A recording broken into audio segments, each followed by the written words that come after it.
welcome to Club Book with John Scalzi. I'm your host, St. Paul writer, Naomi Kritzer. Before I introduce tonight's guest properly, allow me a moment to tell you a bit more about the unique series that is bringing him to us.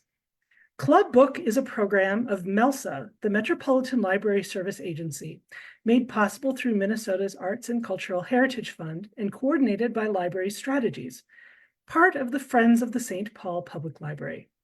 Carver County Library is the co-organizer of this evening's talk. Thanks also to partnering bookseller Red Balloon Bookshop. A purchase link to Starter Villain will be available in the comments section of this live stream feed. Have it shipped, pick it up at their lovely store in St. Paul, or have them deliver it personally to your door if you're close to the area. One final housekeeping note, also in the comments, you will see a survey link. MELSA would greatly appreciate hearing what you think of this Club Book program. It's quick and easy. Our guest tonight, science fiction superstar John Scalzi, has gained a large and loyal following through what Kirkus Reviews calls his insufferably good trademark brand of fun yet thinky sci-fi adventure. His debut, Old Man's War, won Scalzi Speculative Fiction's Astounding, formerly John W. Campbell Award for Best New Writer, and launched the New York Times bestselling series of the same name. Scalzi also penned the Locus Award-winning Interdependency trilogy and a host of popular standalone novels. The latter includes Red Shirts, winner of the 2013 Hugo Award for Best Novel, and the Kaiju Preservation Society, winner of the 2023 Locus Award, and other high science fiction honors. Scalzi's latest novel, Starter Villain, centers on an unassuming substitute teacher who unexpectedly inherits a long-lost uncle's supervillain business, complete with island volcano lair.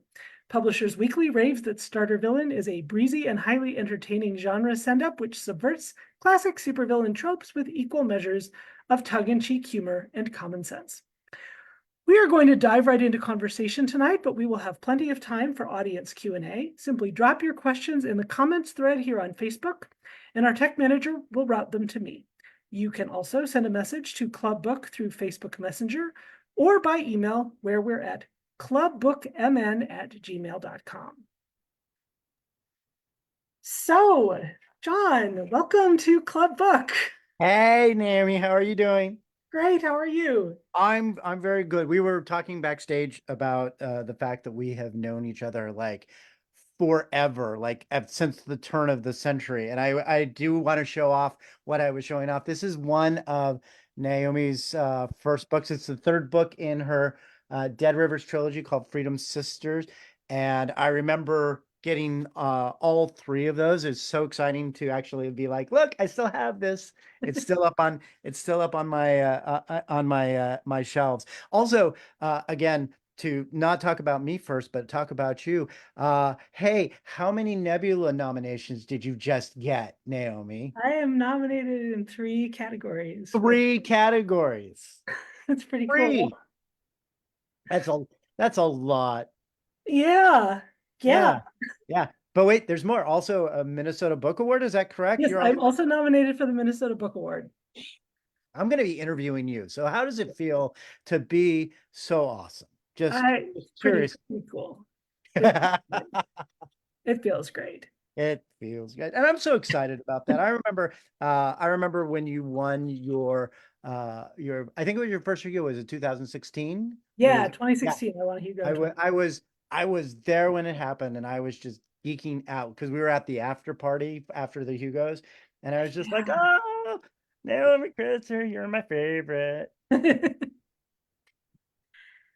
So let's talk about your book, John. Okay, let's talk about my book. Yeah. We're gonna talk that one. One. Starter Villain. Yeah, so that is some of the best cover art I've ever seen. It is the best cover, and I will tell you why this makes me so happy. I mean, first, a shout out to Tristan Elwell, who is the artist who absolutely 100% nailed the assignment, right? But the thing that I love about this is that this cover is basically a masterclass of what covers are and are supposed to do, right? Because first you have this just genuinely amazing art, which has sold, I think, so many of the books. I was on tour and I was talking to people as they were coming through in the line to get their books signed. And more than once, someone said to me, I have no idea who you are, but I saw the cover and I had to have it. So, Hmm. that is the first, rule of books is that, that the cover needs to grab them and draw them in. So the first thing your eye hits is, of course, the cat in the suit, and it's just done as like a corporate oil painting, and people are like, what the heck? Everybody who loves cats is immediately like 70% there. Then you go up and you see the meet the new boss line, which for everybody above the age of 50 means one thing, and everybody below the 50 means another. For everybody above the age of 50, it's, the who line, you Yeah, know, the new boss, same as the old boss. So what does it mean for the kids? with yeah, for the kids, I think it just means that they think that here's the boss, which is Oh, not entirely wrong, but it's also just kind of a clever sort of, it's like whatever your expectations of what this book would be are a little bit different. And then you hit starter villain, great title, and then New York Times bestselling author John Scalzi. So basically, it gives you all the information. So for the people who don't know who I am, cat, clever thing up here, catchy title, New York Times bestseller, your assurance of quality. Other people have bought it, so you don't feel bad.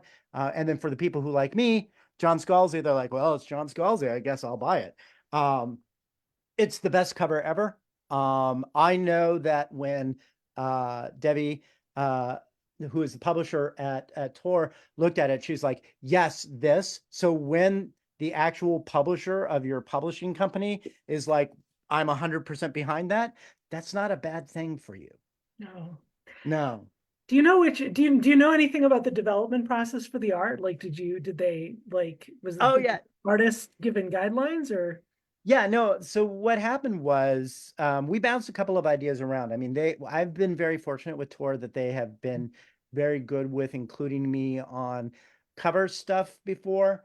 And so we did a few treatments, and there were some things that I, thought, that they were trying that wasn't quite working for me, and then a couple other things that were. And so this is like the second or third concept that we were looking for. And as soon as we had the kind of rough of it, everybody's like, "Oh yeah, that's the one."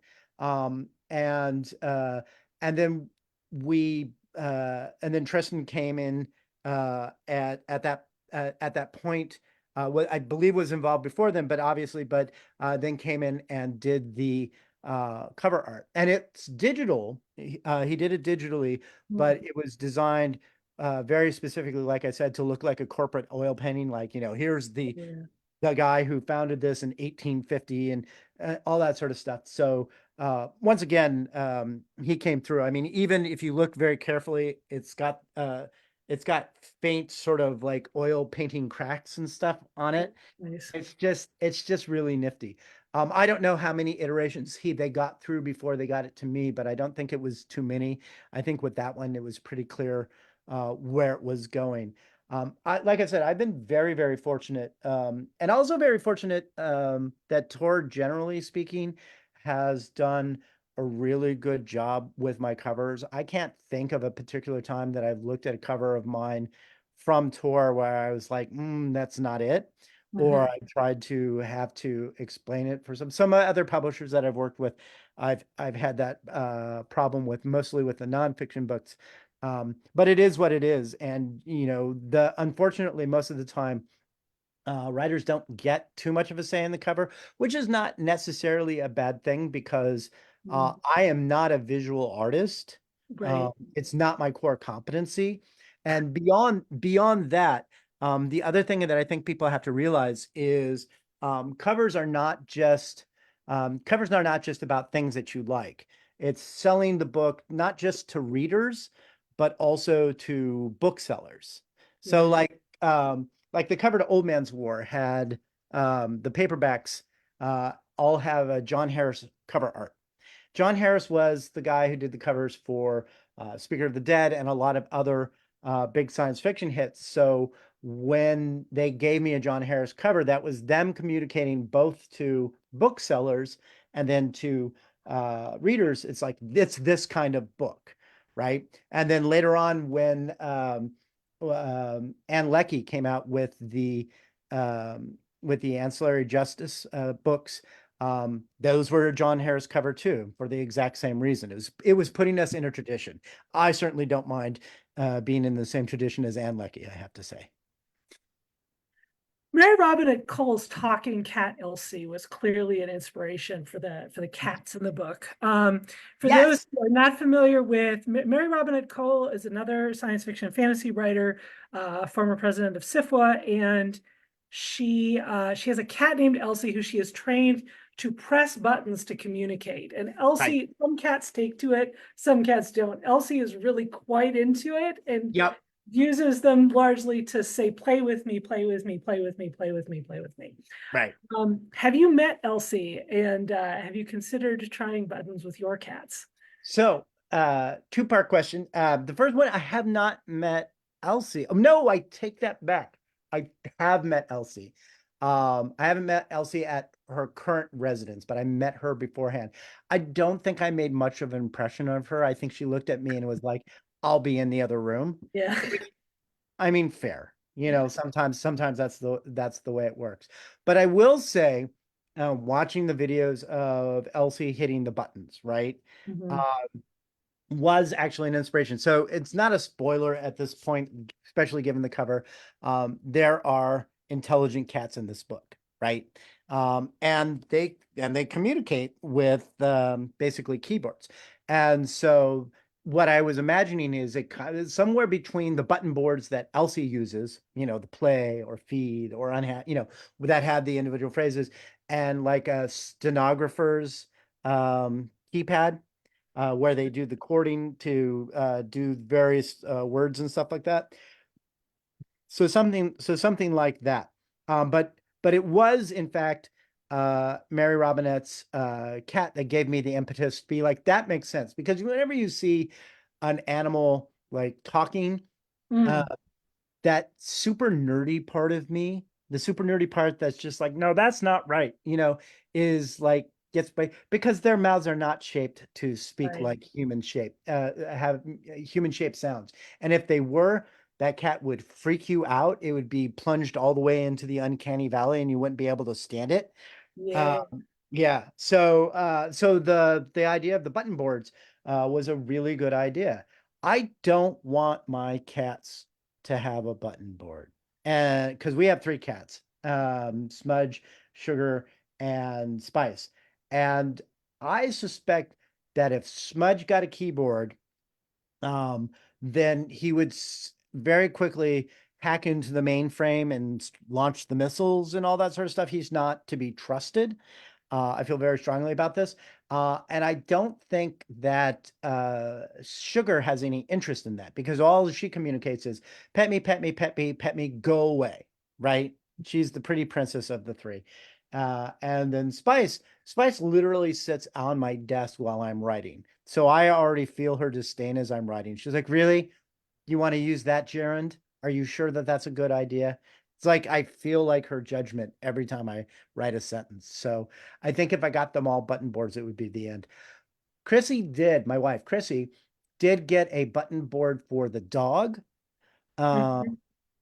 but the dog didn't take to it, and also the dog is Charlie is so expressive anyway. There is absolutely no doubt what Charlie wants at any one time. But also Charlie's a very simple dog. She wants to be walked, she wants to be fed, and she wants up on the furniture, which she's absolutely not allowed to. So that every time that I walk down the stairs, I walk extra loud so she has time to get off the couch so I don't have to catch her. Mm. Mm, So, yeah. yeah. I made a note when I was reading the book that Yeah. just said, pitch and pitch, wish fulfillment. Um, my question was that a wish fulfillment scene, and was that a scene you created for that book, or was that a long-standing fantasy that you found a place for? So, without spoiling too much for folks, a pitch and pitch was basically the idea that a bunch of aspiring tech dudes would get to do a sort of Shark Tank or sort of thing where they get to pitch an idea. And if they were successful, then they would get to go to like a one-on-one with someone who might actually get the money. But if they didn't, then they would basically meet a vaguely ridiculous end. And what that is, I leave for people to read. Um, but here's the thing is that I actually spent a fair amount of time either in tech, I used to work at AOL, or consulting for tech companies. Um, and in the course of, more than a decade of doing that, I met a lot of bros, right? Mhm. And the dynamic of that, I also did video games. It's a lot of the same dynamic there. Um, and so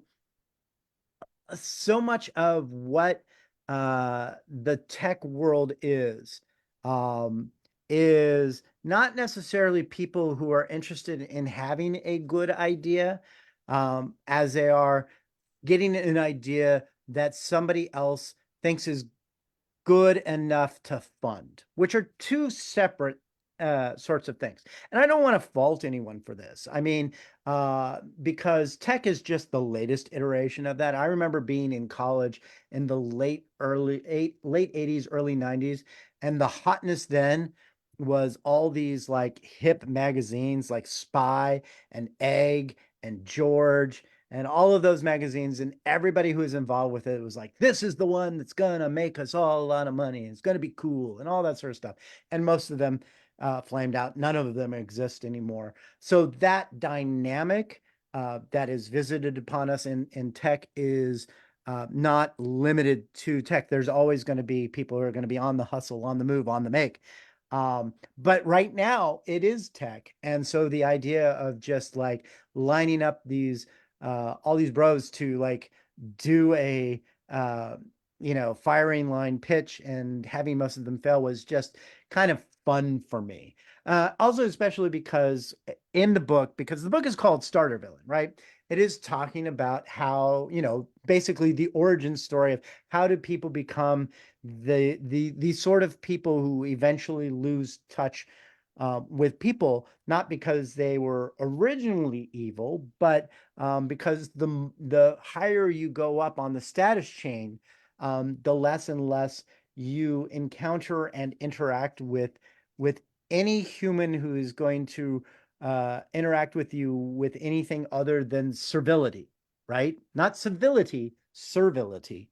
And quite honestly, it's we look at the billionaires that we have today, and they seem to be increasingly turning into monsters. And I don't want to excuse them for turning into monsters because they're still monsters, but it's also kind of a natural thing. After you've made your first billion, who's going to tell you no about anything, right? Because you can get rid of all the people who would stand up to you, and everybody else you can just pay to be like, yes, sir, you're brilliant. What a great idea. And so it becomes its own sort of cocooning. And when that happens, the propensity to fall down a hole of just being evil increases because you no longer have the same considerations about other people and other people's concerns that anyone else has. I mean, you look at the bugbears of the billionaire class, and they're just nuts, right? Or you listen to, like, my favorite example is not actually Elon Musk, although that's the one people always go to, but the billionaire who is like, oh, I've decided that I'm going to live forever Oh, God. by draining the blood of my son and putting it into my own body. And you're like listening to this, and you're like, isn't somebody telling you no? And the answer is no, because at No. that point, nobody's going to tell you. It's like, what a great idea. I'm going to actually literally suck the blood from my child so that I can look. And don't I look young? It's like, no, you look very strange. Yeah, yeah. It's not young that you look. You look like a man who's draining the life force out of his child in a desperate attempt not to age. Right. And so, yeah, so to take some like, uh, basically young polyp versions of these guys who want to become the blood draining never agers, and sort of get them on the ground floor was kind of lots of fun to do. Yeah. Yeah, no, that guy is so creepy. He's so like it's like, you know, the vampires make a great metaphor, but then when you like take the metaphor and turn it back into reality, it just somehow gets Yeah, even no, no, creepier than like Vlad. no human should be emulating Elizabeth Bathory. Right, That's just right. a ground rule that I think everybody should. But that's the whole point. Is like I said, if you get to a certain level where the the means to do completely weird and creepy things is well within your grasp. Mhm. There's no one who's going to tell you no. And it also works in other ways. It's not just taking platelets from your kid. But it's also the thing of going down this hole of bigotry or weirdness, and all the people that you kind of came up with are just kind of like, I don't want to hang up with this. But there's definitely a whole other group of people. You get all new friends when you do that. And once again, when you're a billionaire, it's like people are happy to be friends with you simply because, now they have entree into a world that they may not have had before. And you don't even have to be a billionaire. I'm sure $100 million would do just fine. I don't know. Give me $100 million, I'll see if I become a monster. But Right. right. We can run that experiment. Yeah, strangely enough, I don't think someone's going to give me, here's $100 million. What happens to your conscience? I was like, I don't know.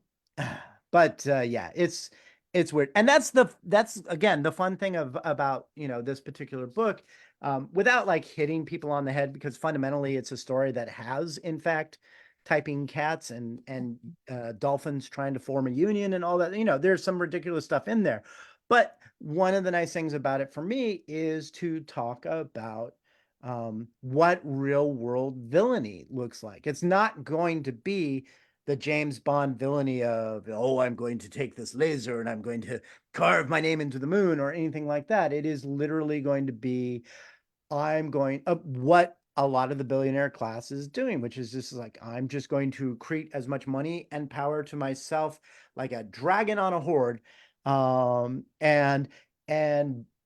be really bland about it so nobody sees it until it's too late. And when people do finally notice, they'll be like, oh, well, I guess I am evil. Oh.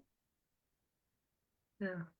So speaking of servility or lack thereof, let's talk a little bit about the dolphins, because the dolphins are not on the cover, but also really great. Right. Um, Yes. and the dolphins are not servile. The dolphins are rude. The And dolphins are rude. But dolphins yeah, are rude. Have you? This is one of the great things that has happened in the last like 15 years is like whoever was doing press for dolphins like got fired, and all the horrible things that dolphins do has come up to light. Like yeah, they're terrible. they They're are. they're drug users. Have you heard this? They like I use knew that. that there's like a fish, I think it's like a puffer fish or something like that, that when they like taunt it so that it releases a toxin, and then they get high on it, and then they pass the puffer fish to the next dolphin. So basically they're just, they're drug using bullies of the sea, Mhm. right? And it's not just them. I mean, every cute little animal that you've ever seen apparently is just horrible. But dolphins, like I said, for so long had such good press that it was a delight to actually have dolphins who that I just allowed them to be jerks. But they're jerks with a point, They right? are. Yeah, Yeah. yeah, they are. So in the book, and again, it's been discussed enough at this point. It's been out for like 6 months anyway. This Um, is called Club Book. I figure people like, I figured it's probably a lot of them will buy it. it's not going to spoil the book to know that the dolphins are trying to form a union, because you will then read it and be like, oh, okay, I get where they're going with that. The experience of them forming the union is the important thing. But that was the whole thing, is that this book came out at the same time as what they were calling hot union summer, where you had the WGA and SAG-AFTRA on strike, and then all these other strikes that were going on. And I can't claim that I was psychic or anything like that, but having dolphins with a distinct labor philosophy certainly was rather coincidentally well timed for me, and I think people particularly enjoyed it. And that's, but that's also the point. It's like, you don't have to be a nice person in order to be able to say that you should have rights as a worker, Mm, right? mhm. So if the dolphins are jerks, it's like, well, we live in a capitalist society, and sometimes, being nice doesn't get you anywhere, but putting Scabby the rat outside of somebody's door and walking around with on a strike will get you what you want. And that's in fact, in the case of SAG-AFTRA and WGA in particular, what happened. They basically had to wear down the studios. And what was really interesting is the studio was like, oh, we'll just wait. We'll see what happens in October when they don't have any more money. It's like, they're writers and actors. None of them have money anyway. You think you're going to starve an actor? No, Yeah. that is the natural state of being for an actor or a writer. Come on. I mean, it's just like, we're all starving. It's just the actors are prettier. So one of the questions that was sent in advance was whether you're able to share anything yet about the upcoming screen treatment of Starter Villain. Oh, so the short version of that is no. And the longer version of that is no, and here's why. Which is that Starter Villain has been optioned by Paramount Pictures and Maximum Effort, which is Ryan Reynolds' production company. And it was actually optioned well before it came out, which was kind of nice. Like my manager out in Hollywood, a guy named Joel Gottler, sent it out, and immediately Paramount and Maximum Effort were like, "Oh, we want this," right? So it's nice to feel wanted. But two things happened. One, there were the aforementioned strikes, right? Yeah. So for many, many months, there could be no forward movement because there was no way to have it done. And then once the strikes were over, then the process of, can we find a screenwriter? Can we do all this sort of stuff? Was in process. I know that they have a screenwriter. I don't know if I'm allowed to say who it is, except to say that I've looked at the screenwriter's other credits, and I'm very happy with them. So I'm not displeased. And then also, as always with anything in Hollywood, everything is a crapshoot. Old Man's War, which is the first of my books, has been under option since 2008, right? Yeah.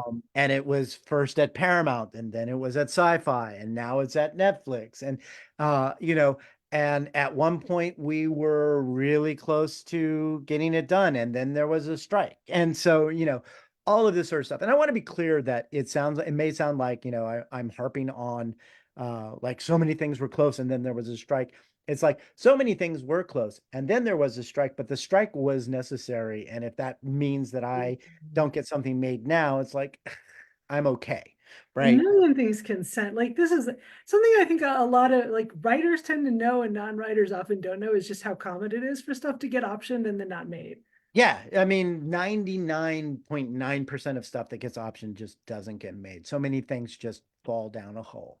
Like, you did have something made, which was Love, Death, and Robots. Yes. 2 episodes of that is that the one thing that's actually gotten to screen? Everything, yes. The 5 episodes that are based on short stories of mine. I've written scripts of 3 of them, and and then the others were written by Philip Gillette and Janice Robertson. but those were the ones, yes, those are the ones that have gotten made. And they're all those little short stories. Like one of the most famous one, which was the Three Robots story, which is made into Three Robots. And then we did a sequel that was called Three Robots Exit Strategies. The original short story of that I wrote for what is it? Fairies versus Robots. And the reason I did that was Nava Wolf, who was one of the editors of it, just basically came up to me at a convention and just started poking me. She's like, write something, write something, write something. I'm going to keep poking you until you write something for me. And I'm like, fine, I'm going to write something. And I literally wrote that story in like 45 minutes just to be like, here, take it. And then it got bought and has become part of this thing. And it's been huge, which goes to show that you never know what is going to be made and what isn't. And it's just all a crapshoot. And it's kind of weird. There are people now who have tattoos of the robots in the Love, Death, and Robots. I've seen them. They're awesome. And it's also kind of weird because you look at it and you're like, you permanently have attached to your body something that came out of my brain, and I don't know how to feel about this. Somebody from Facebook is wondering how closely you work with Will Wheaton on the audiobooks. Oh, okay. Names, energy, and feeling behind lines, etc. So Will and I actually have a long history of doing audio stuff together. Way back when, I mean, before Will had started doing audiobooks, and we had just met, because we had met because he and I had a friend in common, named Michael Burns. And Michael Burns and he were talking one time about books, and Will was like, "Oh, hey, I've read this book called Old Man's War. It's amazing. It's by this guy named John Scalzi. Do you know of him?" And he was like, "Yes, I was in his wedding." He was like my best man. So that's how we met. And early on, he'd asked to borrow one of my short stories as basically as an audition reel for audiobooks. And I remembered that when later on Audible bought a lot of my backlist to turn into audiobooks, and they're like, is there anybody you think would be good for this? And I was like, yes, get Will Wheaton. Not just because he was a friend and I wanted to throw some business his way or something like that, but Will and I, we grew up in the same area. We both grew up in Los Angeles County. We're both Gen Xers. He's a couple years younger than I am, but I mean, and our cadences and the way that we speak and how we speak and even how we write, if you've ever read his blogs or any of his books, are fairly similar. So I think that working with Will is as close to getting me to read an audiobook as we're going to get, but better because he is a professional actor, and I'm just this mush-mouthed uh, uh, writer. And it's perfectly fine when I'm going on tour and reading stuff at a book stop or something like that. But it's an entirely different thing when we're trying to sell books to people. So Will and I actually have a very good relationship. He gets the books early. He can text me because we have each other's phone numbers. He can text me and be like, "How on earth do you pronounce this thing?" And I can tell him. And any point where he has questions, he can just call and ask. So it's that sort of relationship that I think makes for better books in terms of audio. And certainly he's been very popular in terms of all my narrators. And that's why we keep coming back to him again and again. Basically, my feeling about it is as long as he wants to narrate my books, I'm very happy to have him do so. There's a question that was sent in advance from an audience member who, like me, knew you first as a blogger. Person says, "I'm glad you stuck with it long after some creators I used to follow dropped it. How did the whatever come to be, and what do you enjoy most about it?" So the Whatever, which is my blog, has been around since 1998. And I used to work for newspapers, and I actually had a newspaper column. Here's a fun fact that you may not know, which was in 1993, I was up for a job at the St. Paul Pioneer Press. Wow. And it came down to me and one other guy, the guy who was the film critic way back when. It was a guy named Chris Williams or Chris Williamson. Um, it was down between me and him. And they went with him, I think in part because he was already local, right? But that's kind of funny to me. All for a twist of fate. I might have already been in Minnesota in the He's St. Paul area. one of our many science fiction writers. Right. Yeah. We might have met like a whole decade earlier or something. Yeah. Uh, so I'd worked on newspapers. I was doing film critic stuff, but I was also a opinion columnist Mhm. at the age of 24, which was a tremendously bad idea. Uh, you know, I I used to tell people that my job as a opinion columnist at age 24 was a professional mansplainer. I'm surprised I didn't get punched in the face a lot. I eventually, hopefully, got a little bit better at that. But eventually, I left newspapers, but I wanted to keep up in that format of writing because in the late 90s, I was like, well, maybe one day I'll work for a newspaper again, right? And as it happened, there was another newspaper columnist, a guy named James Lilix, who works for the Star Tribune, who had been doing a daily blog at that time, back before they were called blogs, they were called online diaries. And God. and I was like, well, that's how I should do it. So September 13th, 1998, I started writing a daily blog, again, just to keep in practice in that format. I never worked for a newspaper again, not like as a full-time job. I did some spot work here and there. But the blog just kept going because I enjoyed writing it. I caught the wave of that era of social media where blogs were the new hotness. And of course, Old Man's War and Agent to the Stars, I posted on the website and then they both sold to publishers. So that was kind of fun. I've kept at it mostly because I enjoy doing it. And also because it allows me to do stuff that I don't necessarily do in my novels. My novels, I'm trying to tell a specific story over 90,000 words. And on the blog, I get to talk about basically whatever I want to talk about. For a long time, I could talk about politics, I could talk about family life, I could talk about things in writing, so on and so forth. And I've just never gotten a reason to quit. Nowadays, the other reason that I do it is um, as we can as we are watching Twitter fall from its previous state to basically just being 4chan, right? Uh, it's a reminder that, and other places have disappeared completely. It's a reminder that you can't rely on other people to for your presence in the online world. It always makes sense to have your own place. Like I have more followers on Blue Sky than visit the website every day, right? But Blue Sky, who knows how long Blue Sky is going to be around? Who knows how long Threads is going to be around? Knows how long Facebook is going to be around? I remind people that, I used to work for America Online, and America Online was a big thing at one point.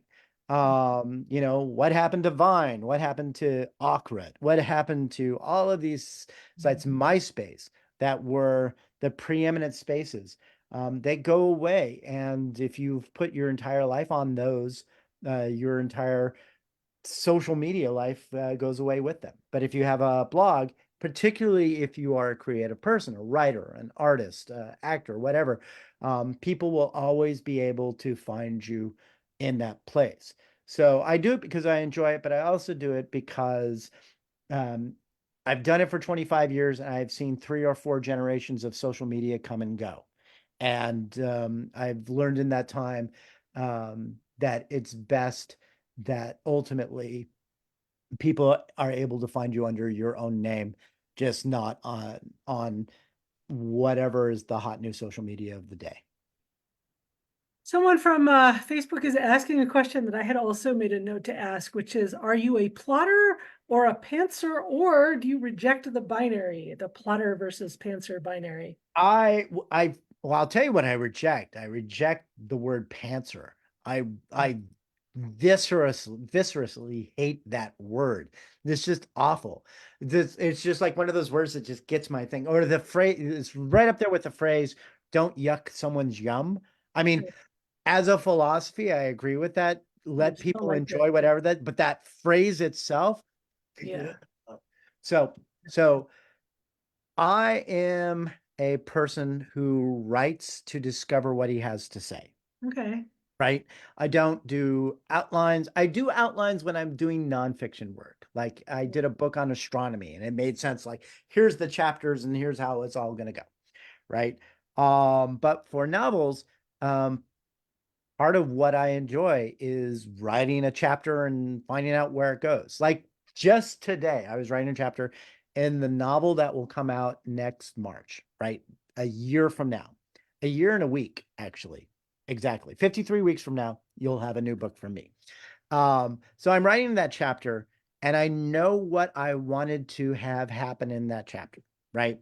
Um, and the thing that I wanted to have happen in the chapter did happen, but how it happened and what the characters said to each other and how we got to those specific plot points was very different than how I imagined it at first in my head. And part of that's just the writing and listening to how the characters interact with each other and who the characters are supposed to be and all of that sort of stuff. I was going to have it a lot more hectic. It was a lot more hectic in my head than it eventually turned out. Um, but I think that writing it was I found out that I didn't need that level of hecticness. I needed to get a specific bit of information out in conversation. And that's actually really cool. You know, the whole thing of writing the book and listening to the story tell you what it actually needs as opposed to what it is you thought you needed in your head. Because here's the thing is that in your head, um, you have this sort of weirdly pure idea of what this idea will be, but the weirdly pure idea doesn't have any granularity to it. It doesn't have actual dialogue. It doesn't actually have text. It doesn't have people responding to each other or any of that sort of stuff. And I think that people get frustrated thinking about the version that's in their head is somehow perfect, and what comes out of their fingertips is imperfect. But I think it's the other way around. What is in your head is so idealized that it has no sharp edges and it has no rough spots. It's impractically connected because you don't look at it that closely. You only see the shiny bits that you think are awesome. And then when you have to write it out, then you have to put all the connective tissue together and it becomes more real and it actually becomes more human. And so while I certainly understand the idealized version in people's heads, I don't think that is the idealized version is actually the best version of the story that you're ever going to get, because all you're seeing are all the pretty parts in your head, not all the parts that are like, oh, I actually have to make a Frankenstein monster that actually shambles from one place to the next. So. One of the questions we got in advance, which of your books was the easiest to write and which was the hardest? See, there's so many weird ways to answer that. Yeah. Like, for example, I have a novel that I wrote in 2 weeks, Yeah. right? Um, and on one hand, that was the easiest to write because it took 2 weeks, right? Mhm. That was very quick. On the other hand, it was the most miserable 2 weeks of my life. It was a book where I looked at my calendar and I'm like, oh, it's June 4th. Oh, the book is due June 18th. Oh, right. And I turned to Chrissy and I'm like, you will slide food under this door. And every day there will be a jug by the door that you will remove. And she's like, no to the jug because the bathroom is literally on the other side of that wall. But the whole sliding food under the door was pretty much basically what happened. And I wrote 8,000 words a day. And by the time I was done, my hands were twitching. And when I pressed send, I went downstairs and I was like, I was too wired to sleep. and I was like, I'll watch Teen Titans Go because that's where my brain is at, right? Yeah. Uh, and after 10 minutes of Teen Titans Go, I had to stop because it was too complex for me to get. Uh, Yeah. so and on the other hand, I've had books that have taken months, like 9 months or 11 months to write and almost a year to write. But they were very easy to write because I was just writing at a very slow pace and I was just putting them together when I got to them. The one that I think was kind of miraculous about how it came together was Kaiju Preservation Society.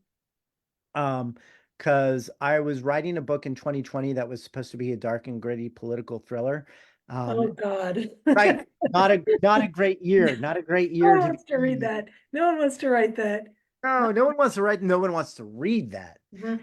especially after all the time that we doing that thing. Yeah. Um, and I just couldn't finish it. My brain just ground. And I've always been, because journalism training, I was always uh deadlines are sacrosanct. You don't Mhm. miss a deadline. But I just couldn't get this book to fly. And I finally had to send Patrick, my editor, a note that was like, look, it's not working at all. And I don't know what to do. And I'm sorry, but I can't finish this book. I hate this book and I hate the way that I feel trying to finish it. And he was very cool about it. He was like, you've never done this before. We know it's not you freaking out. This is a serious problem. So they're like, all right, it's off the schedule. We'll figure out what we have to do. And that was great because I had at that point I'd only had 6 weeks to finish the book. I had no idea what I was going to do. It just wasn't working. I went to go take a shower, and my brain was like, oh, hey, now that you're done thinking about that book you were never going to write anyway, I've had this book rolling around in the dark recesses you didn't know about. It's called Kaiju Preservation Society. Here it is. Flunk. And literally the entire plot of the book downloaded on my brain. And I went and I immediately typed to Patrick, I'm like, give me fucking 6 weeks, I'll have a book for you because I got this great idea. And it took 5 weeks. Um, but that book just flowed. It was just so easy because the boulder of that other book just was removed from my head. And this one was also, I don't care if it's deep. I just want it to be fun because I need to be writing something that's fun right now. And so it was therapeutic for me. It allowed me to actually reconnect with the joy of writing after a whole year of trying to write this other book that wasn't working. And when it was done, it was just everything about it was basically it didn't need any revisions. It was basically as it was. And it made me happy. It made them happy. The book came out, and a whole bunch of people were like, this book has made me happy after a miserable year being trapped in a house. Thank you very much. And so it was just kind of magic how that one came together. I can't say that Starter Villain was that easy to write because I got COVID about halfway through writing it. And my brain just stopped working. And Patrick, again, who had had some experience with COVID, was like, stop writing for at least a month, right? Because your brain isn't going to be able to process things anyway. And I was like, I'm the world's laziest person. You don't have to tell me not to write.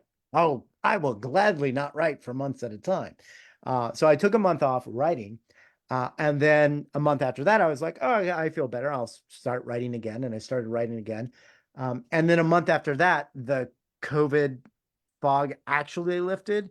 And I looked at the 30,000 words that I had written in that month. And Mhm. I'm like, oh no, no one should ever see these Um, words ever.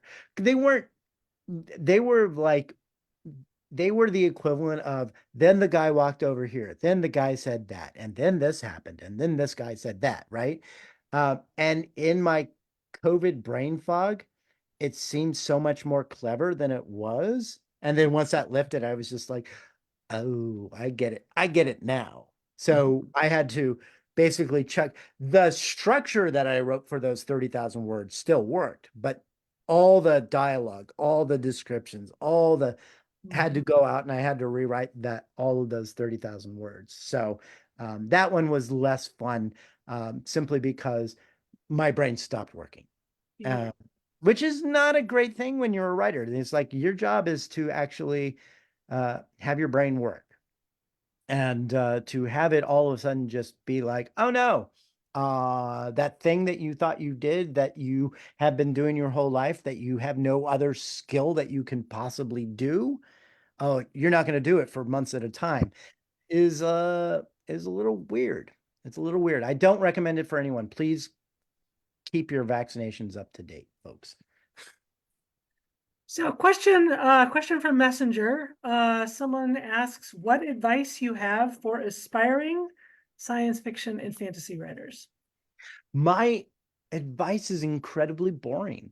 And it's the advice I'm sure that you've heard many, many times. One, read widely, and not just in science fiction and fantasy. Like I tell people that, I mean, obviously, Robert Heinlein is an influence on me. Obviously, people in science fiction have been influences, but an equal influence on how I write science fiction is Gregory MacDonald, who wrote the Fletch books, where dialogue was so important they were actually cover art, right? Or Nora Ephron, the way that she wrote relationships and characters. She never wrote science fiction in her life, as far as I can tell, but she is someone who is absolutely critical to my development as a writer. Elaine May, who is a screenwriter, who wrote The Birdcage and did an uncredited rewrite for Tootsie. These sorts of folks, that snap and crackle of the dialogue, the back and forth, all of that sort of stuff is equally important to anything that I wrote or read in science fiction. So that's one thing. Read a lot, read widely. The other thing is honestly button chair, right? Um, and when you're starting out with anything, have the recognition that you're gonna suck, right? It's not a bad thing. I was like, I've got over here you can't see it because but I've got a guitar over here, right? When I first started playing guitar, I was terrible. Absolutely, absolutely terrible. And the only way that you get better is to do it over and over and over and over and over again and start playing stuff and until you actually feel like you have some facility for the instrument. Writing is the same thing. Everybody thinks because you can do email or because you post stuff on Facebook or other social media, that is writing and that you can do writing. And you can, Facebook posts are writing. But the sort of sustained storytelling that you get with short stories or novelettes or novellas or novels, or graphic novels or any of that sort of stuff, is something that you only get to do well with practice. And so having to actually sit down and do it is the way to do it. And be okay with the fact that the first things that you do aren't going to be great, because everybody, no matter what you're doing, the first time you try to bake a loaf of bread or make cookies, you're probably going to screw them up. You're going to put in too much butter and your cookies are going to be flat, like death, like frisbees, or you're going to put in too much baking soda and they're going to be these puffy things. I still can't get cookies right. My daughter does perfect cookies. I don't know why she can do them and I can't. I'm super jealous. You But follow the recipe? you know what? I do follow the recipe and it still doesn't quite work. Yeah. The problem is me. But my point is that you get used to the idea that, you know, there's going to be this extended period where you're not going to be very good.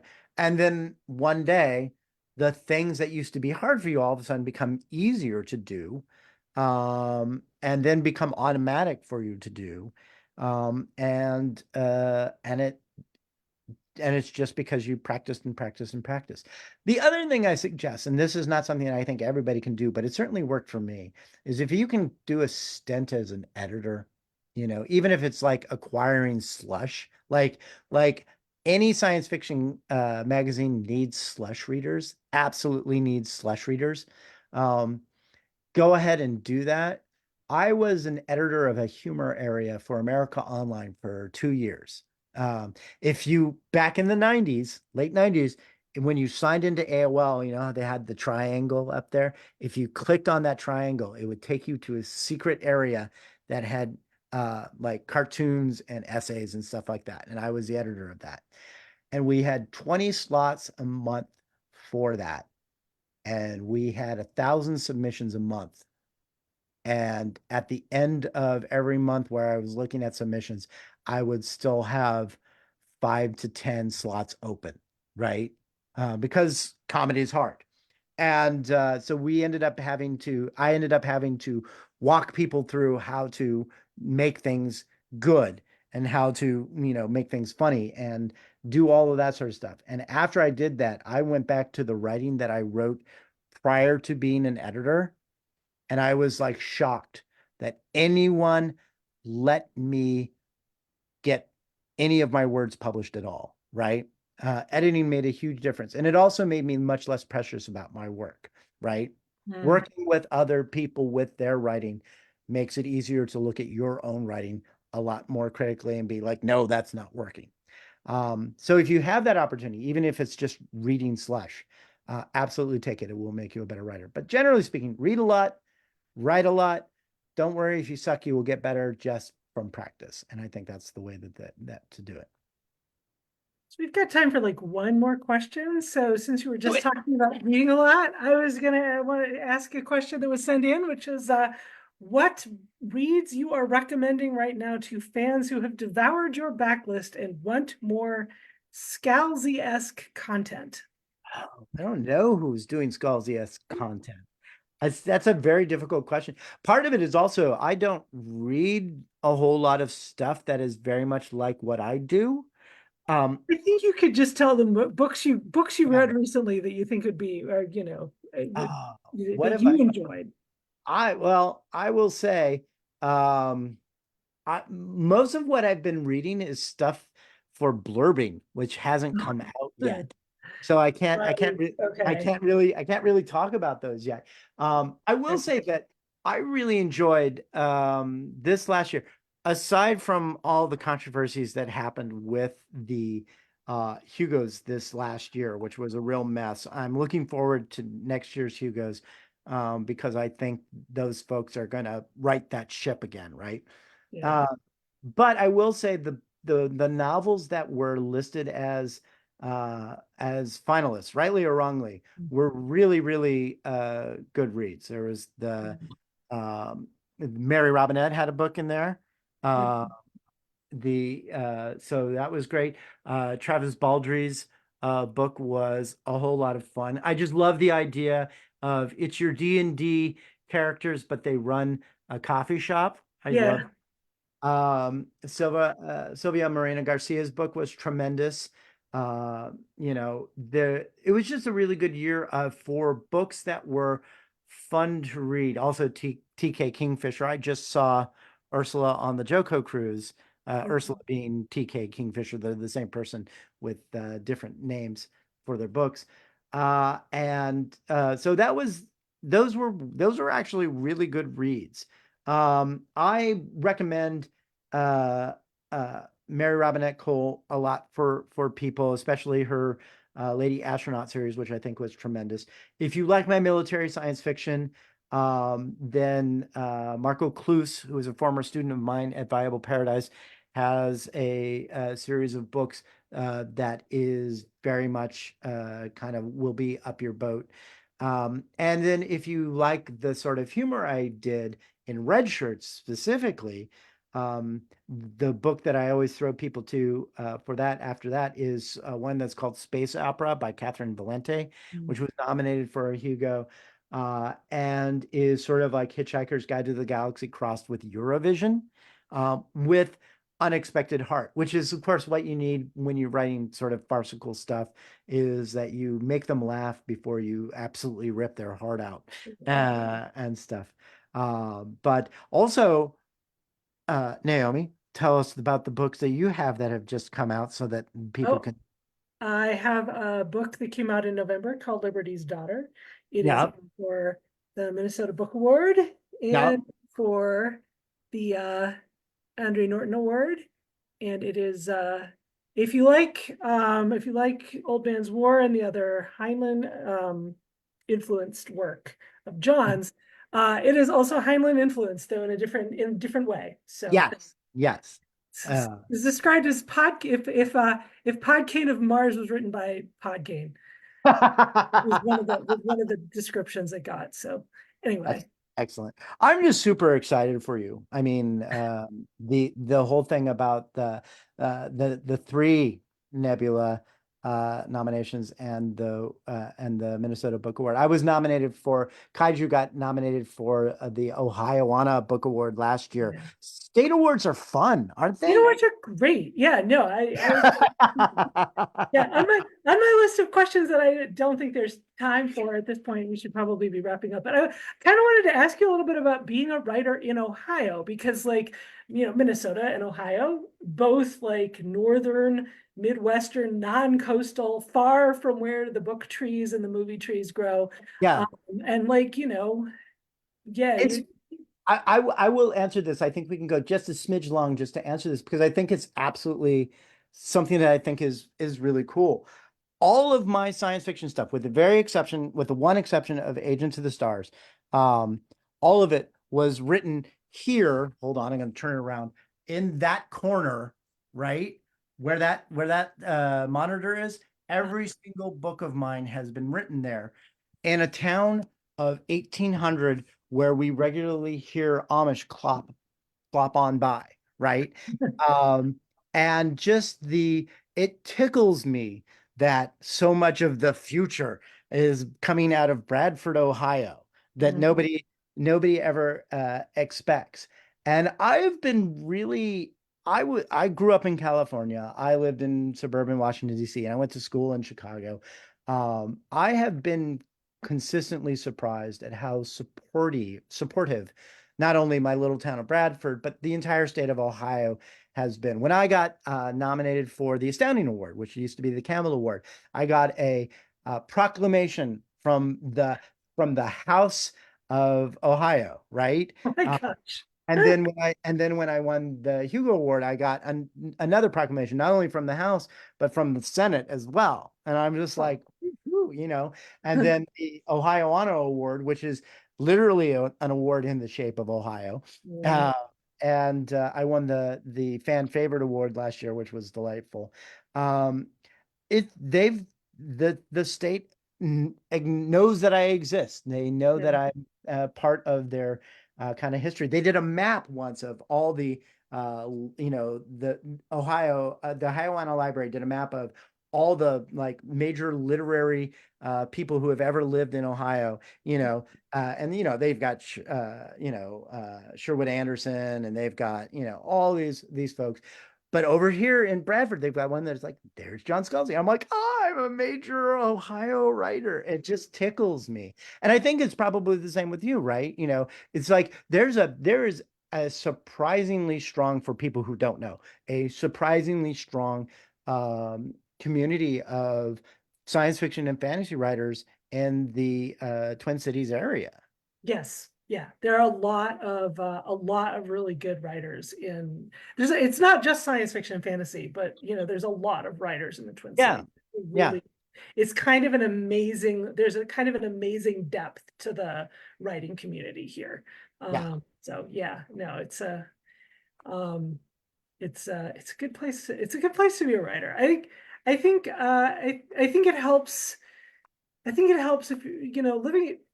There's something about being a writer and living in a state where it's very cold and unpleasant for a good chunk of the year. I think It's like I might as well write a novel. I might can't. as well write a novel. It's too cold to go outside anyway. So Yeah. anyway, all right. I should probably end here, but thank you so much, John, for making time for us tonight. I really appreciate it. And Well, and also thank you, Naomi, for taking part in this conversation with me. Like I said, you are one of my oldest and dearest friends in the science fiction fantasy community. So A, any chance to chat with you is awesome. And B, I'm just always so appreciative of when we were starting out and you were just that much more advanced than me. You were just so kind to me and so supportive, and I have never ever forgotten that. And it always just, touches me that both we get to still be friends and that you have had such success in this field. I'm just so proud to know you. I am I am proud to know you as well. And it is, I'll say you are a great illustration of how like the the neophyte writer that one is like, like meeting for the first time and like, chatting with one day is like, your New York Times bestseller the next. So be very nice to everyone you meet is the best, Right. You never best know. advice. You You never never know know. indeed. So this has been a virtual presentation of Club Book, a long-running literary series of Melsa made possible by the Arts and Cultural Heritage Fund. Special thanks again to Carver County Library for the part they played in bringing John to us. Before you log off, look for the Club Book survey link, which is in the comments and will be projected in place of my video momentarily. Last, consider joining Club Book on Monday, April 8th for their next virtual program, this one featuring New York Times chart-topping mystery writer Nita Prose, author of The Maid and The Mystery Guest. You can learn more about that and other upcoming events at clubbook.org. Have a great night, everyone.